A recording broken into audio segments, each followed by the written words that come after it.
Good morning and welcome to the Point. In just a few days, the state legislature will be back in session in Lansing.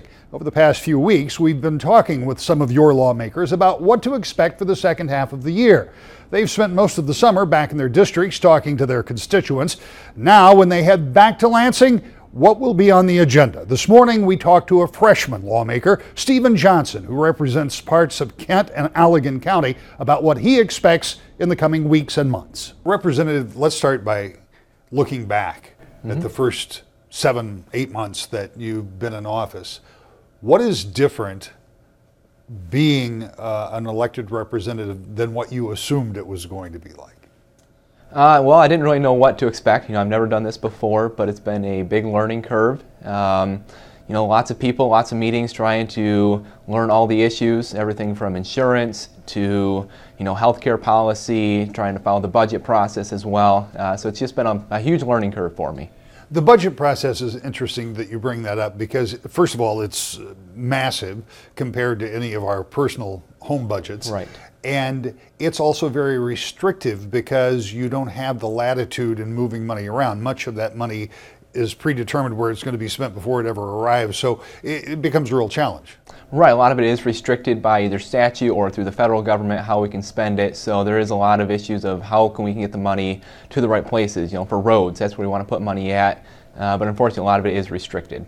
When you think about how the session started, there was anticipation, at least by some in your party, that you could fundamentally change the way income taxes might be taken care of. At the end of the day, the votes weren't there for that, but the desire still exists, or at least with a number of members that I talk with. Is that something we'll see revisited? I'm not sure. I'd hope so. The proposal was to cut down the tax from 4.25 to 3.9%, a very modest cut in my opinion, and something that we could do as a state. I hope it gets revisited. I'm not optimistic though. The part of the problem is just what we talked about, and that's the budget. And there are always those budgetary pressures, and people want money to go to roads or money to go to whatever other constituency that they're in favor of. So it becomes very difficult to do that. Yet there are a number, you and others, who would like to see that done. Is there a way in your mind to kind of recalculate the budget to make that work? Well, I think we can maybe try to unrestrict some of these funds because most of it is restricted through statute. So it just take a simple law to unrestrict some of those funds, free them up so we have a little bit more freedom in how they're spent. One of the things that I do before I sit down with everybody, I say, what's on the agenda? What's coming up? And you said the singular most commonly repeated issue that I've heard in 20 plus years of reporting on Lansing, and that is somehow taking the no-fault insurance, auto insurance that we have here in the state and reforming that program. And you said that's going to be what you expect to be a big issue this fall. What does that look like from your perspective? So just to make sure we have some good background, we're the only state that has unlimited no-fault insurance. We have double the national average. If you look at for me, I like to look at my colleagues that are representing border districts. So Representative LaFave, he's near Wisconsin, the UP. This is his number one issue because he sees how much money they're saving across the border. Same thing in Indiana and Ohio. So everyone that, all the states around us, they're saving a lot of money on their auto insurance. Why can't we do that? Why are we the only state that has unlimited no-fault? So I don't know if we can get rid of no-fault altogether or maybe just put some caps on there or a fee schedule. I'm not sure what the plan is going to look like, but I know that is a priority this fall. We have to do something about it. We have to do some reforms.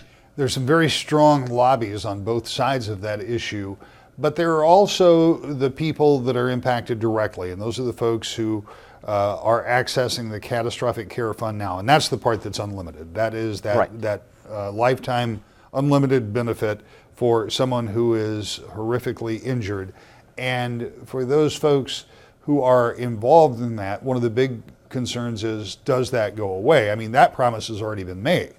Right, we want to uphold our promises we made, but going forward, can we make reforms to make sure that our rates are cheaper? You look at other states, they don't have people dying in the streets. So I think it can be done in a way where people get the right benefits, but we're not just paying through the nose. One of the other things about insurance in this state is that certain parts of the state pay higher rates because of whatever the actuarial tables that the insurance companies use. Is there a way to take a look at no fault, look at auto insurance in general, and be able to, if there is reform that's necessary, be able to do it, but within that reform, make sure that prices come down, because insurance companies, after all, have the ability to raise and lower their rates. But one of the real questions is, does reform automatically mean lower rates? Right. We don't want to go out there and slash benefits and people end up paying the same amount every year. So if we're going to do reforms, we want to make sure there's going to be some cost reductions. For me, I'd like to see just giving people the option, instead of having to buy unlimited coverage, maybe they can buy coverage with a cap on it. And by giving a tier system where you can buy whatever you want, insurance companies are going to respond to that by offering cheaper rates for people that buy a plan with less benefits. When you go into this, and you talked about all the meetings, no doubt people have already talked to you on both sides of this issue. Is there common ground to be found between those people who advocate for the continuation of the unlimited benefit and those who would advocate for caps or some other type of resolution to this? I mean, can you bring the two sides together? We've been trying for 20 years now, and we haven't yet. It's the insurance companies versus the hospitals. Personally, for me, I'd rather take them out of the discussion. Let's just meet with the hardworking Michigan taxpayers that have to pay these rates. Let's talk to them and see what reforms we can do that will help them out. Because when you bring in the insurance companies, they just want to pad their pockets. When you bring in the hospitals, they just want to pad their pockets. Let's get them out of the discussion, and let's focus on the Michigan drivers. Let's talk a little bit about some of the other issues. Retirement on the local level is something that you think will come up in this fall session. Right. Earlier this year, we tackled teacher pension. Unfunded liabilities is a huge issue in Michigan, so we tried to address that. And then we're looking at the local level with their pensions and really their health care. We're seeing a lot of locals are not funding those, and so it's a chance for politicians to make a promise today and not pay for it until tomorrow. Well, eventually that bill comes due, and we don't have the money to pay it. So we're going to look at doing some reforms. I don't want to infringe on local control, but we also want to ensure that we're protecting the taxpayers of Michigan and we don't have to raise taxes on them because we mismanage their money. Well, that is an interesting question, because it is, to some degree, a local issue, but the state has some stake in that. And so the concern that I heard expressed, I spoke to a group earlier this year, and they said, well, wait a minute, we've got our house in order. Is the state going to come in then and do a one-size-fits-all fit, even if we've got our retirement system in place? So is that going to have to be tailored individually to counties and townships and municipalities? Exactly. Any one-size-fits-all policy I'm opposed to. I don't think it will get any traction in Lansing because it negatively affects those who are doing the right thing. If you're doing the right thing, we want you to keep doing that. We're trying to focus on those that are not funding anything, that are, maybe 14% funded, talking millions of dollars in unfunded liabilities, that when they go bankrupt, they're going to look to the state to bail them out. And I'm, for one, am not for bailouts, so let's try to stop that ahead of time. When you look at those two issues alone, those are both big ticket items that have a lot of cash at stake, either for the state, for taxpayers who are buying auto insurance, the two issues that we just discussed. How hard is it to find consensus when you get those really, really big issues like that? I mean, I know that there are some issues that pass easily in the chamber, and many pass with bipartisan votes. But when you get to some of these larger issues, how tough is that?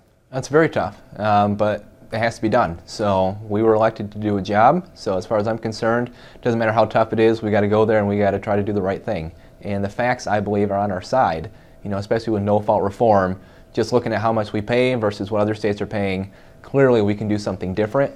So it's about forgetting about the lobbyists, forgetting about how much money they're going to donate to your campaign, and just do the right thing.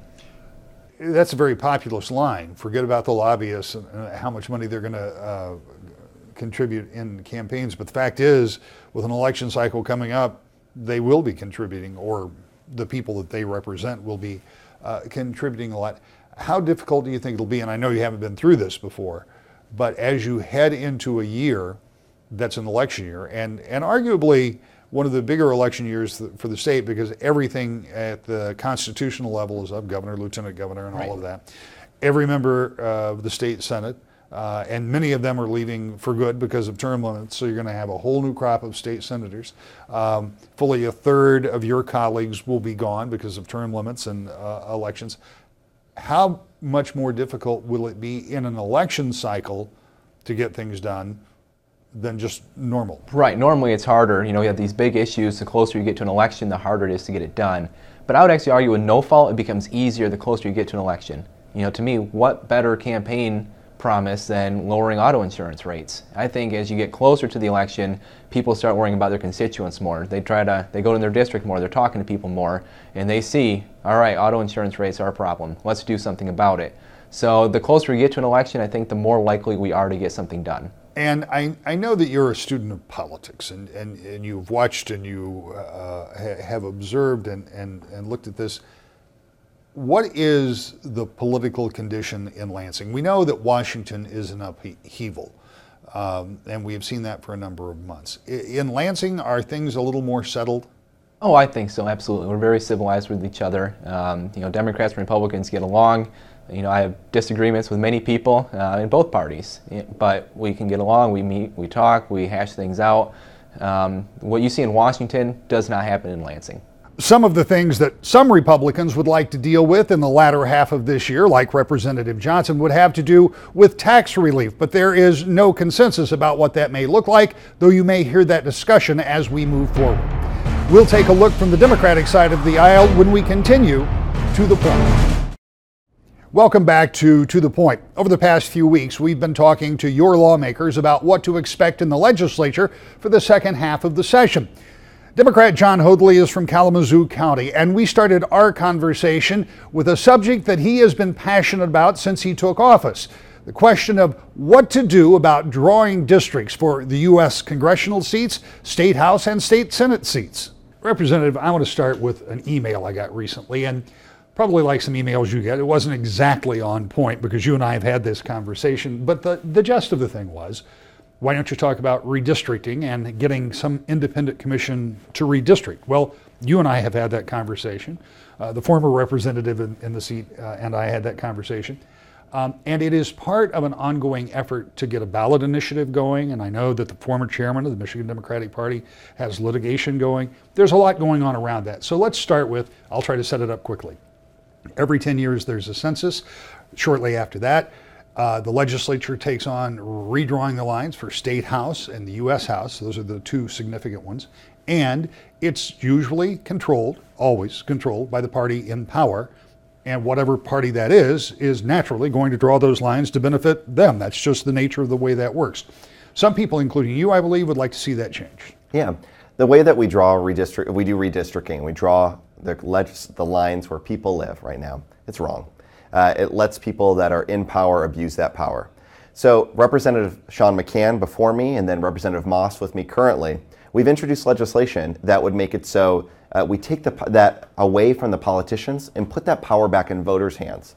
Now, unfortunately, that has stalled in the legislative process. But the good news is there's a group called Voters Not Politicians that's out there circulating petitions that would ultimately put a different version of a redistricting plan that utilizes an independent commission on the ballot for November 2018. That means that we would take the power away from politicians to draw the lines that benefit themselves and put that trust in an independent group of people who are going to draw fair lines. Now, the first question as a skeptical reporter that I come up with, first of all, I can sit down and start drawing lines. And it's really just about numbers. And if you draw straight lines, you pick from where you want to begin. And it's not that difficult. The difficulty is, I suspect, finding the starting point. And the starting point not only for the legislation or the ballot initiative, but even the starting point on the map. Question is, how do you come up with an independent commission? So the first solution to recognizing you have a problem is admitting there's a problem. So in this case, an independent commission will recognize the fact that there are Democrats and Republicans in the process, as well as give space for independents, for regular folks from across the state who have not been invested in party politics in the past. So you bring together Democrats, Republicans, and independents, and then you set the right criteria. You can't look at incumbency status. You can't make sure that you're drawing crazy shapes, but you keep similar populations, your Voting Rights Act compliant, and then ultimately you're trying to keep communities that are like each other together. So these are kind of basic things that we could do, and then you take that away from all the backroom deals or the self-interest that the current process uses, and you let an independent group really drive that. There's some other cool things about their proposal that weren't in mind that I think are awesome. So they will send out notices to registered voters across the state to participate. So this isn't something you have to know the right person to get involved in. You're gonna get that notice that you can raise your hand and participate. They're gonna transparently broadcast those meetings when they're drawing the lines. So if you think something funky is happening, you can see it in real time. Unlike now, when a lot of these decisions are made in back rooms. We can do much better. And people, generally speaking, almost universally, do not know what those districts are until they've been decided upon and then are published.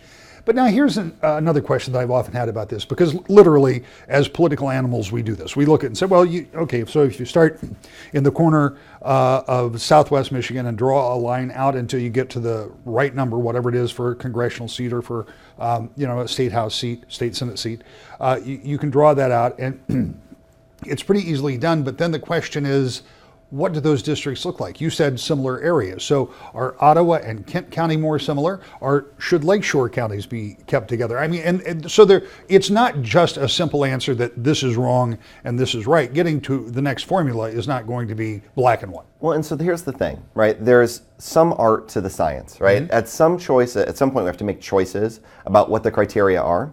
But I can tell you right now, the way it's done is that supercomputers and political operatives draw lines that maximize anticipated partisan advantage. And that doesn't do the communities that we're supposed to represent any good.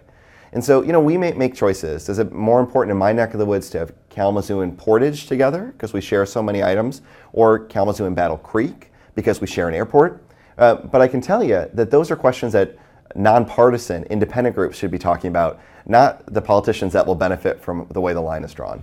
And just to give you an idea, in some of the congressional districts, you can literally go down the street and that side is one congressional district and that side is another congressional district. And even though it's very strict numerically, I understand you have to come up with the right number, right, which is a little bit of an arcane idea given how quickly people move anyway, because the minute it's drawn, it's already obsolete, right? But nonetheless, those are the rules as it is. But there has to be a little bit more reason in putting these districts together. We'll see where this goes. Let's talk about your voter Bill of Rights that you've also introduced. So if we really want to fix the way democracy works, and this is a conversation that a lot of people are having right now after the 2016 elections and looking what's happening now, we have to be looking at gerrymandering, but we also have to be looking at voter access, term limits, and money in politics. So I have introduced a voter Bill of Rights. Actually, Representative Gretchen Driscoll introduced it last year, and I kept working on it. But ultimately, it would modernize Michigan's voting apparatus to make sure that you have a right to vote in our state constitution, that you have a right to vote by mail, that you have a right to an absentee ballot. Things that the legislative process have been dragging their feet on, because it doesn't matter what side you're looking at, people are thinking, how am I going to game the system? And at the end of the day, we should have some basic protections in our state constitution, and my voter Bill of Rights would do that.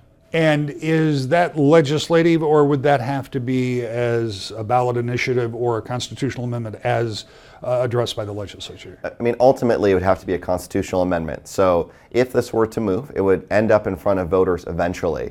But we can't even get a hearing in the State House.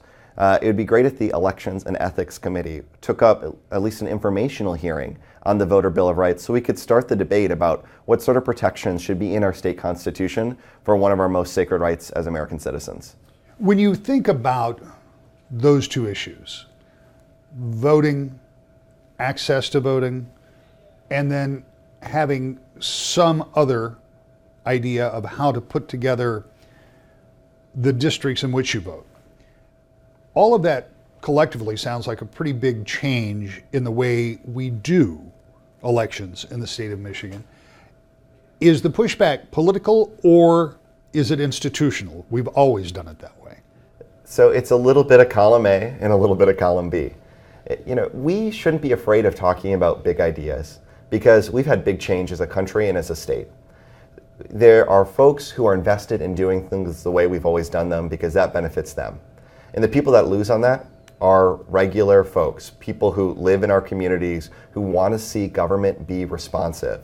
And unfortunately, we're getting bogged down with special interest money, we're getting bogged down with political fake news, and instead, we're not focusing on the things that people care about.